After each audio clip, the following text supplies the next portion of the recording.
Buenos días, tardes o noches. Agradecería tu gran apoyo dándole me gusta y suscribiéndote, para que nuestro canal crezca. Sin más, comencemos.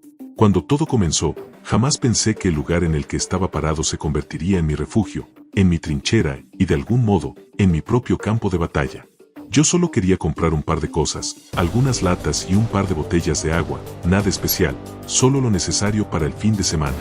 El supermercado era enorme, de esos que parecen ciudades bajo techo, pasillos interminables, góndolas repletas de productos, secciones de ropa, ferretería, hasta un pequeño sector de cacería con armas de fuego para venta controlada. Irónico, ¿no? Un exmilitar entrando a ese lugar justo cuando el mundo se iba al carajo. El caos empezó con gritos. Al principio pensé que era algún robo o una riña, pero la forma en que la gente corría, chocando unos con otros, derribando carritos llenos de compras, me hizo darme cuenta de que algo mucho peor estaba pasando. Corrí hacia la entrada principal, y allí lo vi, una mujer desgarrando el cuello de un guardia de seguridad, mordiéndolo como si fuera un pedazo de carne fresca. La sangre salpicaba los vidrios de la entrada automática mientras otros, iguales a ella, se arrastraban entre los que huían, atacando sin control. La disciplina militar me salvó en ese instante. El pánico es un enemigo tan letal como cualquier proyectil, y yo sabía que no podía dejar que me dominara. Retrocedí, analizando el terreno. El supermercado era un fuerte natural, puertas reforzadas, entradas limitadas, recursos de todo tipo. Si lograba controlarlo, tendría lo que necesitaba para sobrevivir. Los primeros minutos fueron los más difíciles. La gente corría en todas direcciones, y algunos de esos monstruos ya habían entrado. Apreté los dientes y me lancé hacia la sección de cacería. Me bastaron 2 golpes secos contra la vitrina para romperla y tomar lo que necesitaba: una escopeta de corredera, varias cajas de munición, un machete de caza y un chaleco táctico que parecía estar allí esperándome. El sonido de la corredera al cargar la primera bala resonó en mi cabeza como un recordatorio de que la guerra nunca se había ido de mi vida, solo había cambiado de escenario. El primer zombi que enfrenté venía tambaleándose, con la mandíbula colgando y un ojo apenas sostenido por los nervios. Respiré hondo, apunté y disparé. El estruendo hizo eco en todo el lugar, los vidrios vibraron y varios clientes que aún no comprendían lo que pasaba gritaron. La criatura cayó, su cráneo abierto como una sandía golpeada contra el pavimento. Eso bastó para que muchos entendieran que no había salida fácil. Pronto encontré a otros sobrevivientes. Algunos estaban armados con cuchillos de cocina, otros solo con bates o herramientas improvisadas. Sus rostros reflejaban miedo, pero también esa chispa de supervivencia que reconocí al instante. Me acerqué, escopeta en mano, y les grité: si quieren vivir, ayúdenme a cerrar este lugar. El supermercado será nuestro refugio. No todos me escucharon, algunos corrieron buscando salidas imposibles, pero un pequeño grupo me siguió. Entre ellos estaba una mujer de unos 30 años, cabello recogido, que cargaba un martillo como si fuera parte de su cuerpo, un joven flacucho con lentes, que temblaba pero no soltaba la barra de metal que había tomado, y un hombre mayor, de rostro endurecido, que sostenía un cuchillo de carnicero con firmeza. Ellos se convirtieron en mis primeros compañeros. Cerramos las puertas con estantes pesados y cadenas encontradas en la sección de ferretería. Tapamos las ventanas con tablas, improvisamos barricadas con carritos de compra y hasta usamos las cajas registradoras como trincheras. Afuera, la horda se acumulaba, golpeando y arañando los vidrios, dejando manchas rojas con cada embestida. El ruido era ensordecedor, pero el interior, poco a poco, comenzaba a sentirse como un bastión. Pasaron horas hasta que logramos controlar la situación. Algunos zombies quedaron dentro y tuvimos que cazarlos pasillo por pasillo, limpiando la zona como si estuviéramos en una operación de combate urbano. Yo dirigía los movimientos, formaciones improvisadas, señales con las manos, ataques coordinados. Me sentía de vuelta en servicio, pero esta vez no había rangos, ni banderas, ni patria, solo la necesidad de seguir respirando. Cuando finalmente nos reunimos todos en el centro del supermercado, éramos alrededor de 15 personas. Exhaustos, llenos de sangre que no siempre era nuestra, pero con vida. Nadie hablaba mucho, el silencio pesaba, roto apenas por los sollozos de algunos y el golpeteo de los muertos afuera. Fue entonces cuando dije lo que muchos ya pensaban pero no se atrevían a pronunciar. Este lugar es nuestra fortaleza. Aquí tenemos comida, agua, medicinas, armas y hasta generadores de energía. No vamos a huir como ratas. Vamos a resistir, y si es necesario, a pelear. Algunos asintieron, otros dudaron, pero la idea quedó sembrada. Esa noche no dormimos. Nos turnamos para vigilar, recogimos todo lo útil, revisamos cada rincón del supermercado. Era increíble lo que ese lugar ofrecía: cámaras de seguridad, radios, combustible en depósitos, paneles eléctricos que aún funcionaban, herramientas. Teníamos todo lo que necesitábamos para vivir semanas, quizás meses. Lo que no sabíamos es que no solo tendríamos que luchar contra los zombies, sino también contra los vivos. El segundo día descubrimos que no éramos los únicos con la idea del supermercado. Un grupo grande se acercó, armados, exigiendo entrar. Eran unos 10, con pistolas, machetes y caras que gritaban desesperación y violencia. No buscaban refugio, buscaban tomar lo que habíamos asegurado. Fue mi voz la que se alzó por encima de todos, firme, casi como en un campo militar. Este lugar ya tiene dueños. Si intentan cruzar, van a morir. Las negociaciones duraron poco. Uno de ellos disparó contra la puerta y la guerra comenzó. El primer disparo contra la puerta retumbó como un trueno en el encierro del supermercado. El vidrio tembló, astillándose en una telaraña de grietas, y detrás de él pude ver la cara de un hombre con barba rala y ojos encendidos de rabia. No eran simples sobrevivientes buscando refugio, eran saqueadores, carroñeros que vieron en nuestro fuerte un botín fácil. La disciplina volvió a imponerse en mí. Ordené a los demás que se dispersaran, que tomaran posiciones detrás de los carritos reforzados y las barricadas. Las manos de muchos temblaban, pero los obligué con la mirada a mantenerse firmes. Había algo en mi tono de voz que recordaba órdenes de combate, y en ese instante funcionó. El segundo disparo abrió un hueco en el cristal. Los zombies, atraídos por el ruido, se agolpaban detrás de ellos, confundiendo enemigos con alimento. Los saqueadores no tardaron en usar la fuerza. Combates, tubos y culatas de armas comenzaron a golpear la entrada, intentando romperla por completo. «Esperen a que crucen», grité. «No gasten municiones todavía». El primero en atravesar fue un hombre corpulento con un machete. No le di tiempo a avanzar. Jalé la corredera de mi escopeta y disparé. El impacto lo lanzó hacia atrás, partiéndolo en dos direcciones distintas. Su sangre pintó el suelo de la entrada mientras los demás gritaban y empujaban. El intercambio fue brutal. Los saqueadores comenzaron a disparar hacia adentro, pero nosotros ya estábamos preparados. Nos protegimos detrás de los estantes y respondimos. La mujer del martillo, Clara, se cubría junto a mí. El joven de lentes, Esteban, disparaba con una pistola que había encontrado en la sección de cacería, aunque cada tiro parecía más fruto del pánico que de la puntería. Y el hombre mayor, Ernesto, lanzó cuchillos de cocina como un veterano carnicero en plena faena. Los vidrios terminaron por ceder. 5 de ellos entraron de golpe, gritando como bestias. 2 cayeron casi al instante, uno por mi escopeta, otro por el martillo de Clara, que destrozó su cráneo de un golpe seco. El sonido metálico contra hueso todavía me retumba en la memoria. El tercero se abalanzó contra Esteban, derribándolo. Antes de que pudiera clavarle el cuchillo que sostenía, Ernesto lo atravesó por la espalda con un cuchillo de carnicero. El grito del hombre quedó sofocado en su garganta, y cuando cayó, Esteban estaba llorando, con las manos manchadas de sangre que no era suya. Pero los saqueadores no estaban solos en la batalla. El ruido de los disparos había atraído a la horda que estaba afuera. De pronto, los zombies comenzaron a treparse sobre los mismos atacantes, arrancándoles pedazos de carne en medio del asalto. Vi como uno de ellos, en un intento desesperado de entrar, era mordido en el brazo antes de poder cruzar la barricada. Sus propios gritos de auxilio fueron silenciados por la avalancha de muertos que lo devoró en segundos. Ese caos nos salvó. Entre los zombies destrozando a los saqueadores y nuestros disparos, logramos mantener la posición. Finalmente, los que quedaban decidieron retroceder, jurando venganza con insultos y amenazas antes de huir.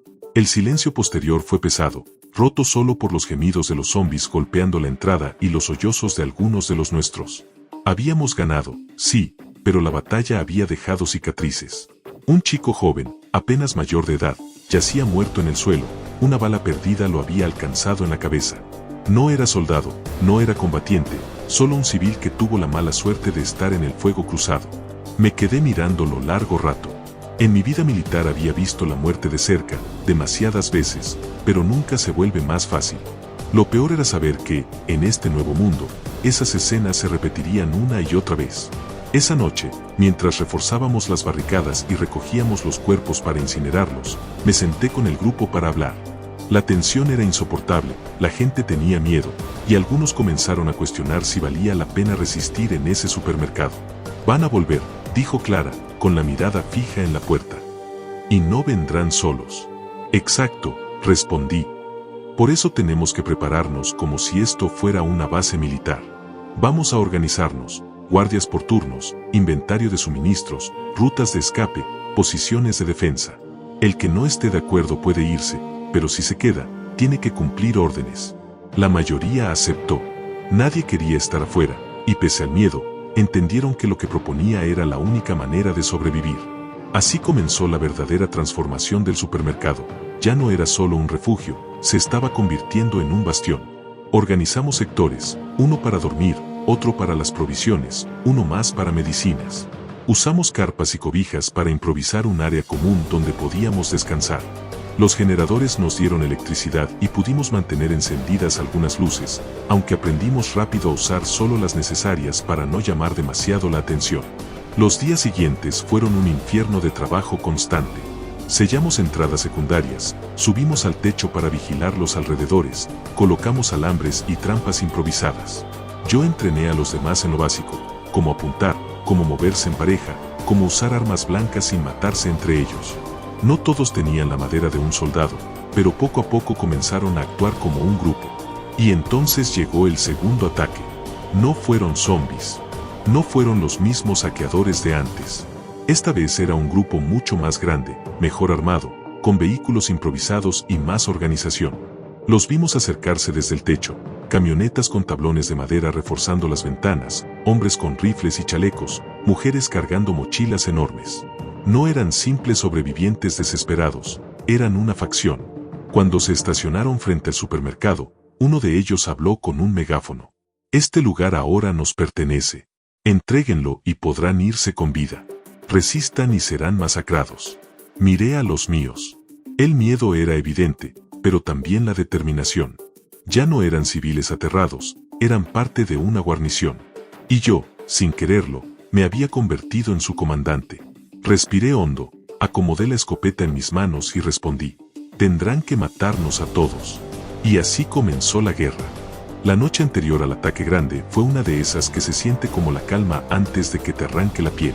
Sentí cada latido en las sienes como si el mundo entero marcara un reloj en mi cabeza.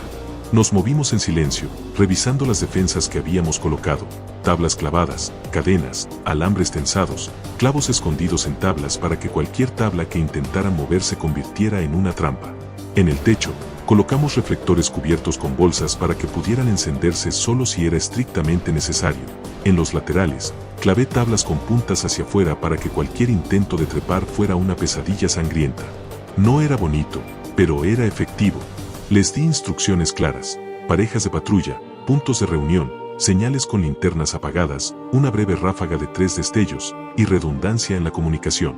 A muchos les enseñé a disparar de pie o desde detrás de una cobertura, a recargar rápido, a no disparar a través de ventanas porque las balas rebotan y hieren a los tuyos. A los que no estaban listos les asigné tareas igual de importantes: vigilar las provisiones, mantener los generadores, curar a los heridos. Sé que suena a militarismo frío, pero cuando todo es supervivencia, cada tarea es un eslabón que puede salvar la vida de alguien. Esa madrugada llegaron los primeros ruidos de los motores. Desde el techo los vimos, una caravana de bultos humanos cayendo sobre vehículos de carga, como si una pequeña guerra civil se hubiese puesto en ruta hacia nosotros. Todos tensos, esperando la orden que nadie quería dar pero que todos deseaban escuchar: enfrentamiento. Respiré, miré a Clara, a Ernesto, a Esteban. Sus ojos tenían la misma mezcla de miedo y decisión que la primera vez que nos unimos. No había tiempo para decir más. El asalto empezó con una táctica brutal y sencilla: desmoralizar. Tiraron granadas de ruido, ese tipo de artefactos caseros que explotan sin hacer mucho daño físico pero que siembran terror, y luego comenzaron a disparar a las barricadas para probar nuestra respuesta. Sus tiros rompieron tablas, hicieron astillas y arrancaron humo que se metió por las rendijas. Respondimos con precisión. Cada vez que el blanco se asomaba al portal, había alguien esperándolo. Les hicimos creer que éramos más numerosos y mejor armados de lo que realmente estábamos.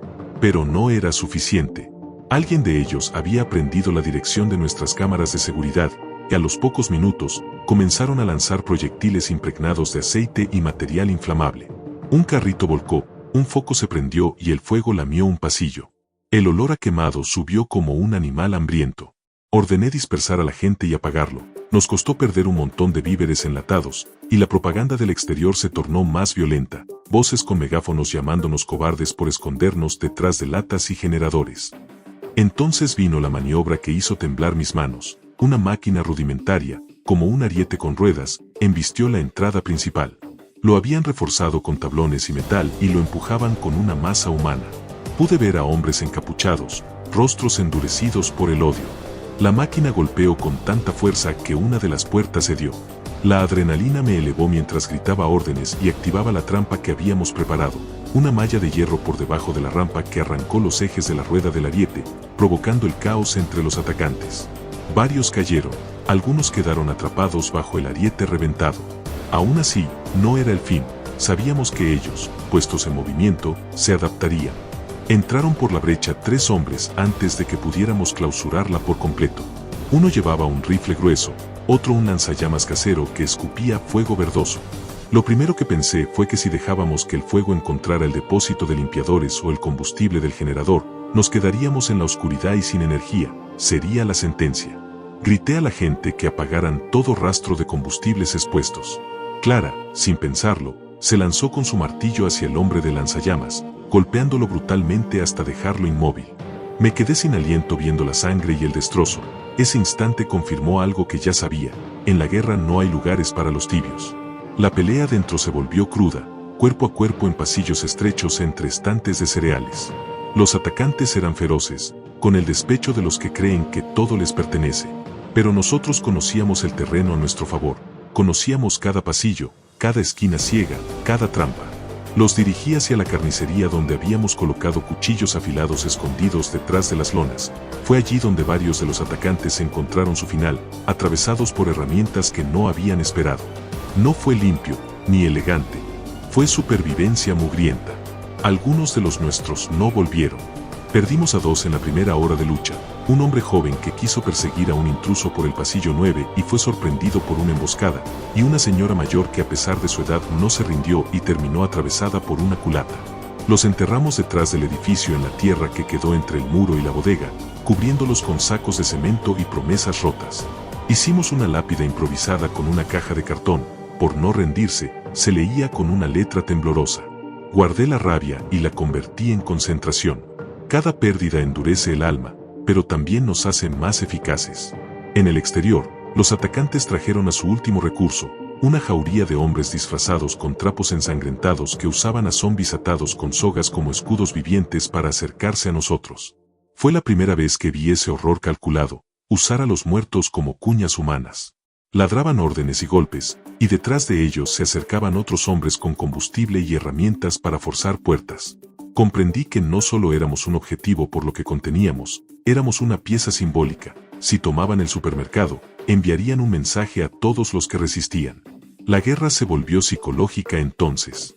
No solo había disparos, había insultos, violencia gratuita, intentos de provocarnos para que rompamos la disciplina. Hubo quienes perdieron la cabeza por eso. 2 hombres discutieron hasta las manos, y antes de que pudiera intervenir uno de ellos sacó una cuchilla y lo acuchilló en el estómago. Cuando el ruido se apagó, la discusión, la sangre y el silencio ocupaban la misma baldosa. Tuve que recordarles a todos que la disciplina era más valiosa que la rabia. Cada vez que alguien actuaba fuera de orden, corríamos el riesgo de perder todo. Con la llegada del amanecer, la intensidad disminuyó.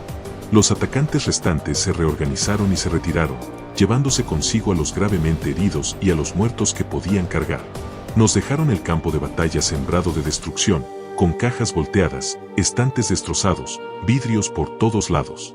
Contamos nuestros muertos, curamos a los heridos, contabilizamos las municiones gastadas. Las cifras no eran favorables. Habíamos bajado drásticamente nuestras reservas de bala. Eso me obligó a reconfigurar la estrategia. A partir de entonces, priorizaríamos trampas y combates cuerpo a cuerpo, reservaríamos la munición para disparos precisos, para eliminar líderes o amenazas claras. La peor parte llegó cuando revisamos los pasillos dañados. En uno de ellos, alguien había dejado una nota atada a una sirga, ondeando como un trofeo. Decía, volveremos, con más. La letra era nerviosa pero firme. No era una amenaza vacía. Era una declaración de intención. Sentí una furia fría que me recorrió la espalda. Me di cuenta de que esta batalla no era un evento aislado, era el preludio de una campaña. Ellos tenían recursos y voluntad para volver, y lo harían con más fuerzas si no estábamos preparados. Esa tarde dedicamos tiempo a adaptarnos. Convertimos la panadería en una sala de enfermería, con mesas improvisadas y medicinas provenientes de la farmacia. Organizamos rondas nocturnas rotativas más estrictas, y mandé a 3 hombres a la ciudad a buscar repuestos para generadores y más munición. Fue una misión de alto riesgo, pero necesaria. Antes de partir, cada uno me miró con esa mezcla de confianza y miedo. Les di una simple instrucción: vuelvan. No podía prometerles la seguridad, pero les prometí que haría todo por traerlos de vuelta. Por la noche, cuando el silencio reinó otra vez, un silencio cargado, no de paz, me senté en la azotea del supermercado mirando la ciudad. Las luces estaban menguadas, como si el mundo entero se hubiera quedado sin aliento. Pensé en mi vida antes de esto, en los órdenes, en la rutina, en los rostros que no volverían a ver mi uniforme. Y en algún lugar que aún no había perdido, comprendí que este supermercado, con sus estantes y generadores, era ahora mi responsabilidad moral tanto como física. No solo por los recursos, sino por las personas que creyeron en mi voz cuando dije que resistiríamos. Sabía que no podíamos sostener esto indefinidamente. Llegaría un punto en que la comida se empobrecería, en que los heridos se acumularían, en que el cansancio haría mella en la voluntad. Pero también sabía que, mientras tuviéramos estrategia, cohesión y la capacidad de hacer sacrificios calculados, podríamos al menos posponer ese colapso. Y posponer, en este mundo, es ganar tiempo. Tiempo para aprender, para adaptarnos, para preparar la siguiente batalla. La noche cerró con el rumor de motores en la lejanía y la promesa de un amanecer que ya no sería tranquilo. Me fui a dormir en una camilla improvisada pensando en aquellas 3 palabras que me repetí en la cara de la muda ciudad: resistir, adaptarse, pelear. No era una oración de salvación, era una orden. Y sabía que mañana nos tocaría pagar el precio otra vez. Los días siguientes al asalto fueron una mezcla de silencio pesado y preparativos febriles. Afuera, el mundo se estaba cayendo a pedazos, y nosotros lo mirábamos a través de las cámaras de seguridad y las rendijas entre las tablas, como animales enjaulados observando el incendio de un bosque.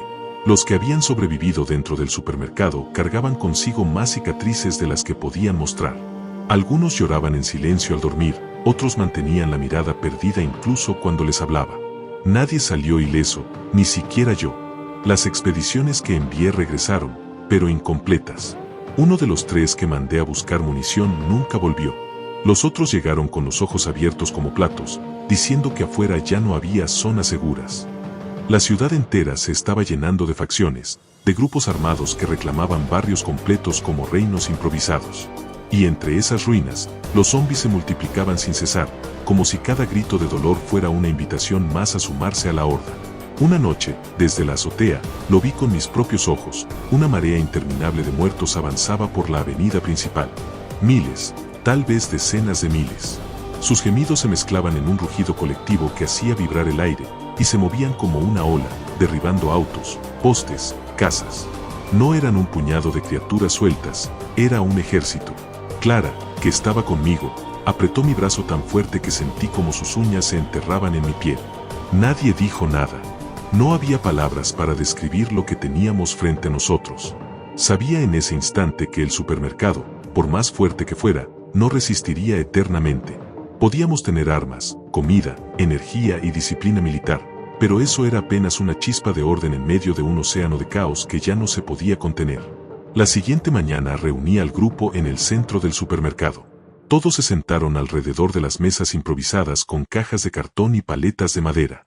Sus rostros reflejaban cansancio, pero también esperanza de escuchar un plan. Les dije la verdad, sin adornos, sin mentiras. Hemos sobrevivido a saqueadores, a batallas y a hordas. Pero lo que se acerca no es algo que podamos contener con barricadas. Esto no es una guerra por un supermercado, es el fin del mundo como lo conocíamos. Algunos bajaron la cabeza, otros me miraron con rabia, como si mis palabras fueran una traición. Pero en sus corazones lo sabían. Ya no había ejércitos organizados allá afuera, no había gobiernos ni salvadores viniendo en helicópteros.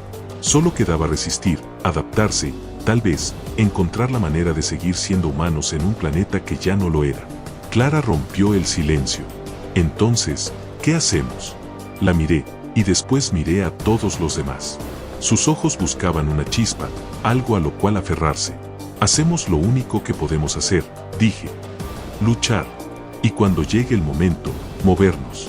Este lugar no será eterno, pero mientras respiremos, el mundo no nos habrá vencido. Hubo un murmullo de aprobación, una chispa débil pero real. Esa noche, mientras hacía mi ronda en el techo, escuché de nuevo el rugido lejano de la horda. Era como un trueno continuo, como si la tierra misma se quejara de la plaga que la devoraba. Vi humo en varios puntos de la ciudad, columnas negras que se alzaban hacia un cielo rojizo. Comprendí entonces que aquello no era un simple brote, ni siquiera una catástrofe local. Era global. El mundo entero estaba siendo tragado por las fauces de los muertos. Y allí, con la escopeta en mis manos y el viento helado golpeándome la cara, lo entendí con absoluta claridad.